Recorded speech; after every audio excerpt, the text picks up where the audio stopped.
วัสดีจ้าสวัสดีพ่อแม่พี่น้องเลยจ้ะวันนี้ก็มาพบพ่อกันกับซาว่านพากินให้เราด้วยจ้ะห่างหายไปโดดเนาะยานพี่น้องลืมวันนี้มาเฮ็ดคลิปให้พี่น้องเบิ่งแล้วเด้อจ้ะพอดีโทรศัพท์ซาว่านพังเลยจ้ะก็เลยบ่ได้เฮ็ดคลิปให้พ่อแม่พี่น้องเบิ่งมันก็ได้โทรศัพท์มาใหม่จ้ะเลยวันนี้ก็เลยมาเฮ็ดคลิปให้พ่อแม่พี่น้องเบิ่งเด้อจ้ะวันนี้ก็มากินข้องดองนะจ๊ะมื้อนี้เป็นดองเกาหลีเนาะก็มีกั้งดองเกาหลีปูม้าดองเกาหลีแล้วก็ปูเนื้อดองซีอิ๊วเกาหลีแล้วก็แซลมอนดองซีอิ๊วเกาหลีเด้อพี่น้องเด้อจ้ะก็มากินกันเนาะพี่น้องมาจ้ะมากินน้ำซาบานเด้อจ้ะ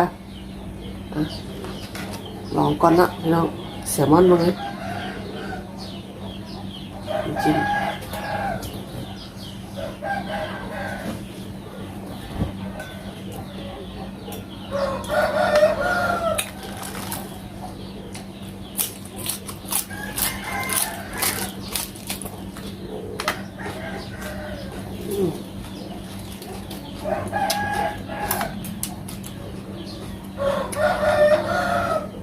เข้าทางอยู่พี่น้องครับแต่มันเป็นชิ้นใหญ่จังวะ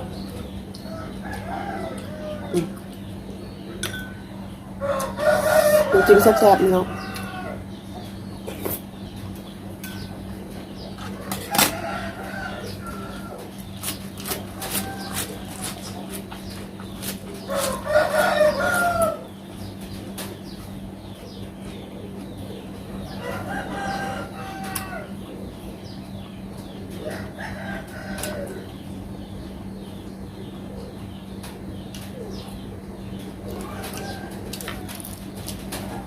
กังพี่น้อง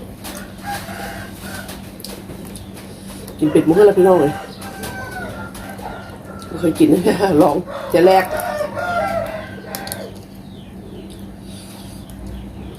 กินที่ไหนเนาะ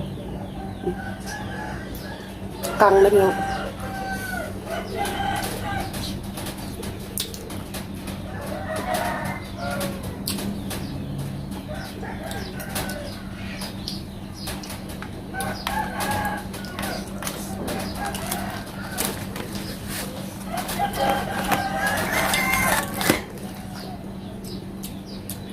เนื้อมันรสชาติมันคล้ายๆกุ้งนะพี่น้อง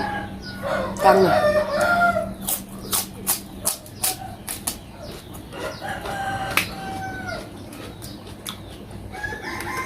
ปองปูม่าด้วยเนาะผมว่าใคร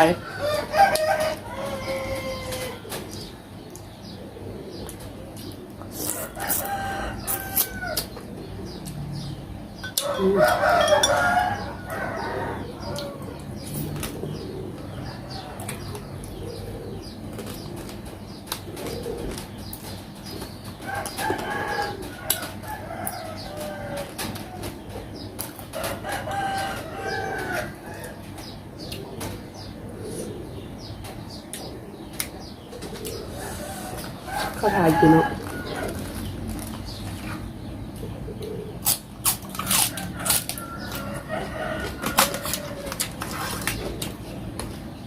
ซอสหมักแซลมอน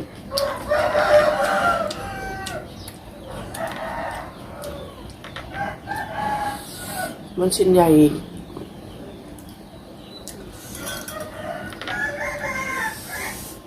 แล้วถือน้ำจิ้มหมดแล้วพี่น้องถนัดพี่น้อง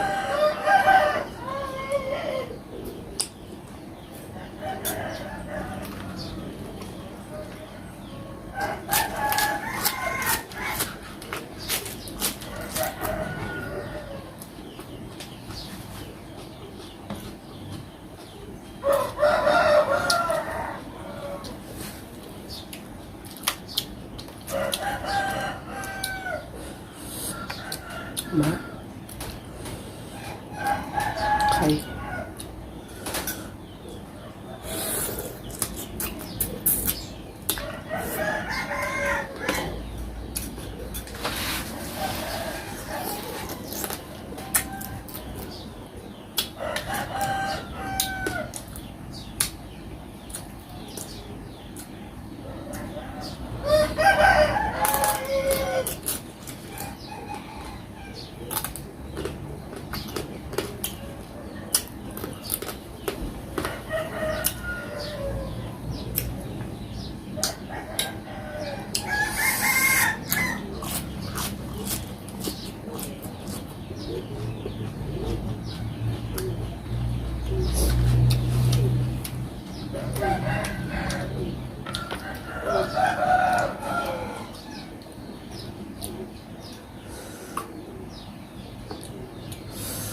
พี่น้องเพื่อชิ้นใหญ่ๆ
น้ำจิ้มเพิ่นก็แซ่บอยู่ด้วยพี่น้อง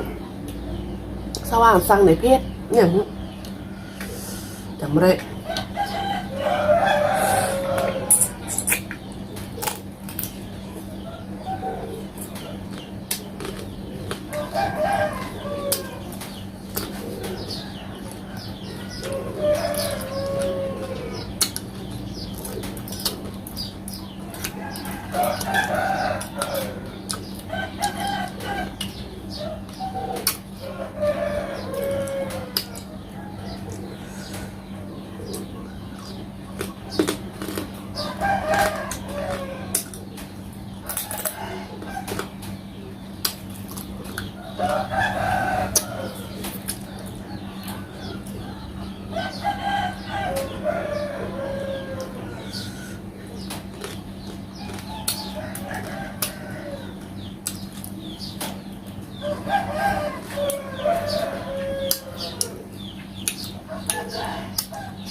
สวรรค์มักแซลมอน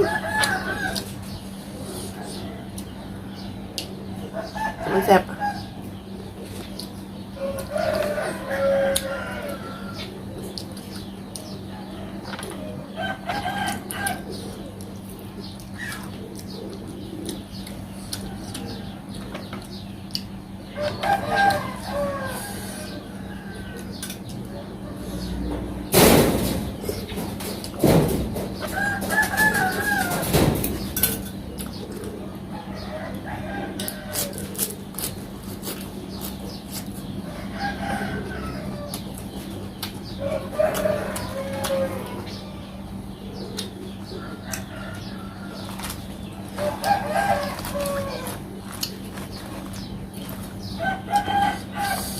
ขออนุญาตด้วยพี่น้อง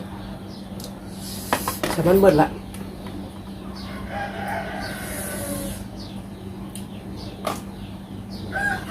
สวรรค์มักแซลมอนสวรรค์มักแซลมอนและแซ่บประมูลมักแซลมอนเลยนะพี่น้องอันตั้งเทปเป็นไงอันไม่เคยกินแท้เนาะพี่น้องเจอแรกมันก็รสชาติคล้ายๆกุ้งนะพี่น้องแต่ว่ามันโตมันเป็นย่าง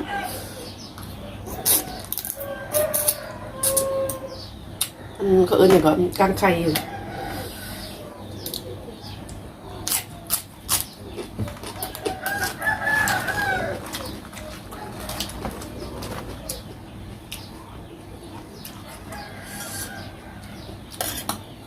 เบิ่งพี่น้องมันนะพาพี่น้องมันลองปูเนื้อไข่ดองพี่น้องเบิ้งเนี่ยแต่แซ่บจ้ะพี่น้อง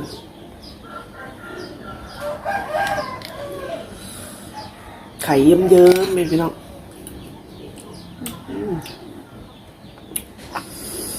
เนื้อพี่น้อง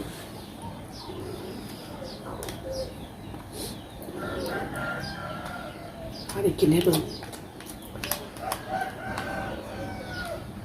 นี่ถ้าเขากินในอันในเพศ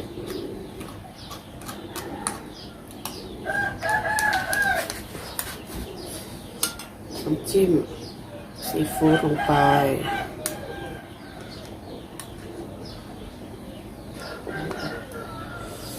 โอ้พี่น้องมึง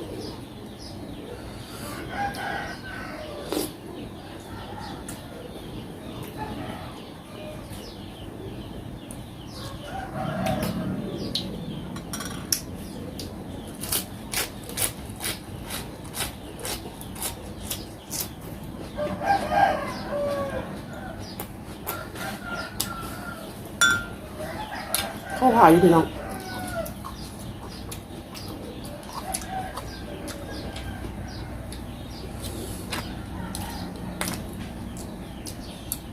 น้องมั้ง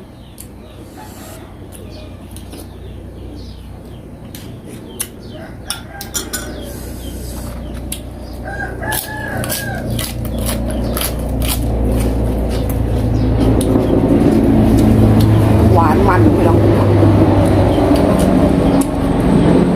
เสียงเครื่องบินพี่น้องอย่างหอเนาะมึงพี่น้องไข่เยิ้มๆ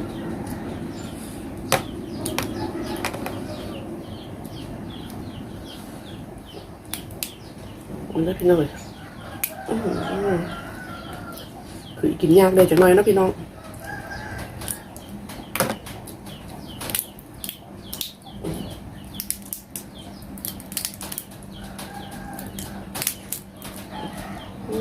พี่น้องมึงแซ่บจังพี่น้องแต่แซ่บ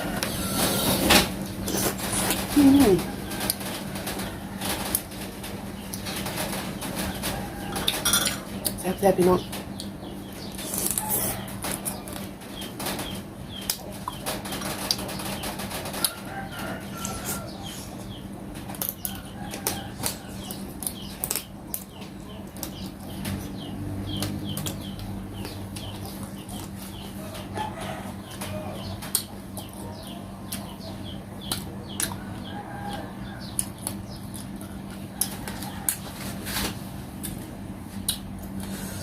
แซ่บพี่น้องเนื้อมันหวานจังมึงเลยค่ะไข่นะ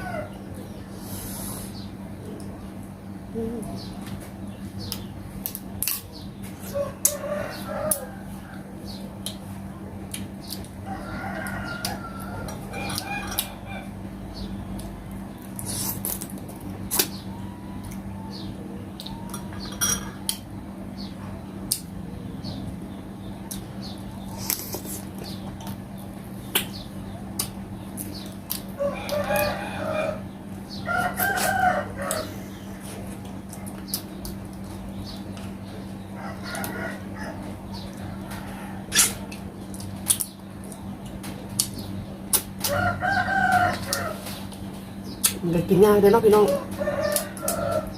ปูนะกินยาก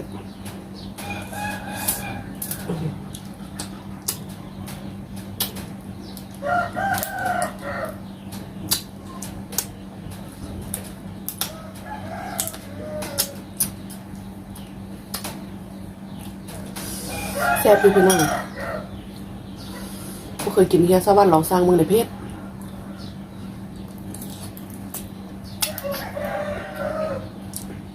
สร้างเบื้องแหนนเฟซบุ๊กนะ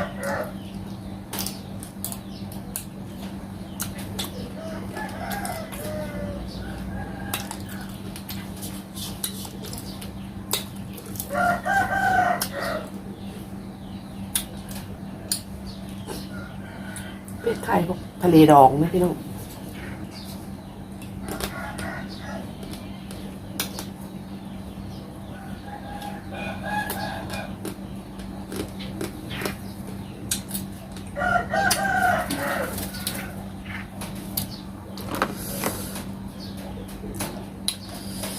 กินแล้วนี่ก็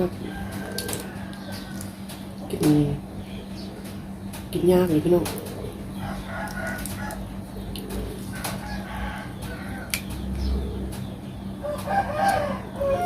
แกะยากกล้าเป็นแข็งได้อยู่พี่น้อง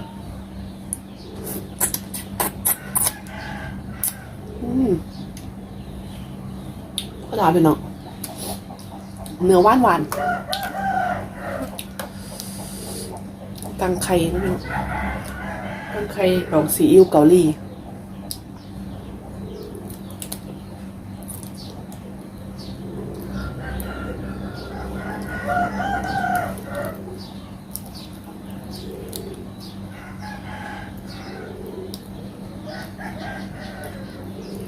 ย่างไปเล็กน้อยแกะละ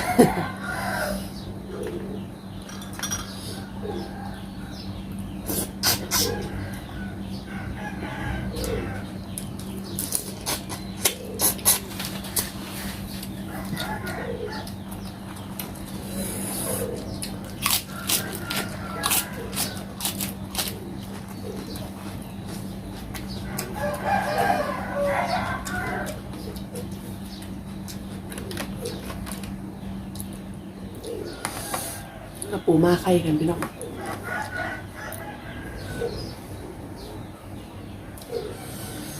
ไข่เยิ้มๆ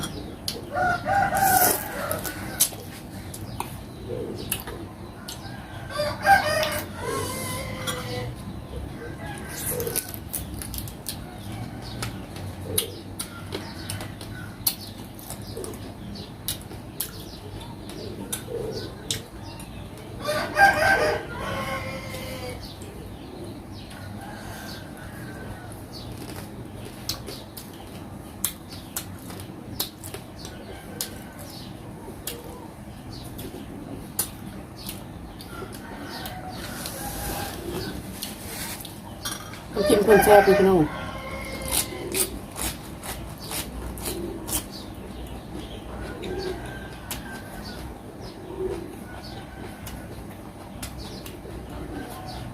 เขาแถมน้ำจิ้มมาให้พร้อม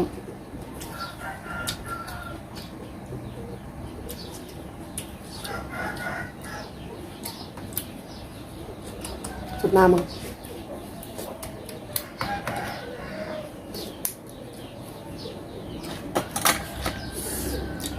แซ่บอยู่เอาละนะพี่น้องสวรรค์ก็อิ่มละกาพอกันไหมนอกคลิปหน้าพี่น้องสวรรค์เห็นอย่างซุปพี่น้องกินกาถ้าเบิ่งกันเด้อจ้ะอันนี้สวรรค์ก็ไม่ได้เห็นหรอกสวรรค์สั่งมากินให้พี่น้องเบิ่งจ้ะ